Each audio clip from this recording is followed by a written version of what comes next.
Hey everyone!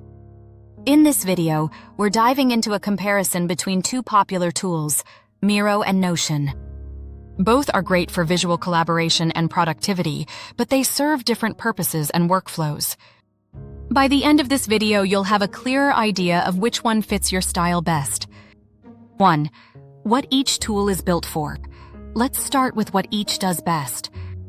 Miro is a digital whiteboard platform designed for real-time visual collaboration. Think brainstorming with sticky notes, mind maps, flowcharts, full team sessions, basically an infinite canvas where ideas get fleshed out visually. On the flip side, Notion is more of an all-in-one workspace for notes, documents, wikis, databases, tasks, and project tracking. It's great for organizing information, building dashboards, managing tasks, and connecting things together in one place. 2. Collaboration and workflow focused. If your workflow involves group sessions, brainstorming, idea generation, workshops, or visual planning, Miro shines. It's built for teams to jump in, sketch things out, move items around, and collaborate visually in real time.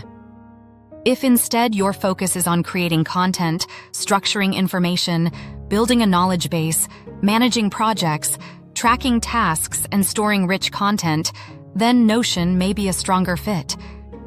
It's less about drawing freeform and more about connecting data, notes, and workflows in tidy ways. 3. Features and strengths. Here are some key differences. Miro offers a vast template library for ideation, project planning, workshops. You get strong visual tools, lots of integrations with design, collaboration apps, and your board becomes a dynamic space. Notion offers deep functionality around databases, custom pages, linking content, managing tasks, multi-view layouts, boards, tables, lists, documentation, knowledge management. So if you need to map out ideas and visually explore, Miro is ahead. If you need to document, structure, and track in a more persistent way, Notion leads. 4. Learning curve and ease of use. Miro is pretty intuitive if you've ever used a whiteboard or visual canvas. Drag, drop, sticky note, you're good to go. That said, because it's flexible, you might explore more features over time. Notion has a bit of a steeper learning curve when you get into database layouts, interlinking pages, creating templates, etc. But once you get comfortable, it becomes very powerful for organizing your workflows. 5. Best use cases and final verdict. Here's how to decide. Choose Miro if you work in teams and need a visual space for brainstorming or planning. Hold collaborative sessions, workshops, sprint planning, mind mapping. Prefer freeform layouts and visual thinking.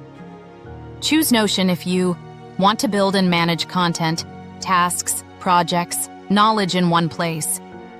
Need databases, multi-view, table board list, structured workflows, and documentation. Are less about sketching and more about organizing and tracking. In conclusion, neither tool is inherently better. It comes down to your workflow and priorities. If your focus is visual collaboration, go with Miro. If your focus is structured work, knowledge, and task management, go with Notion.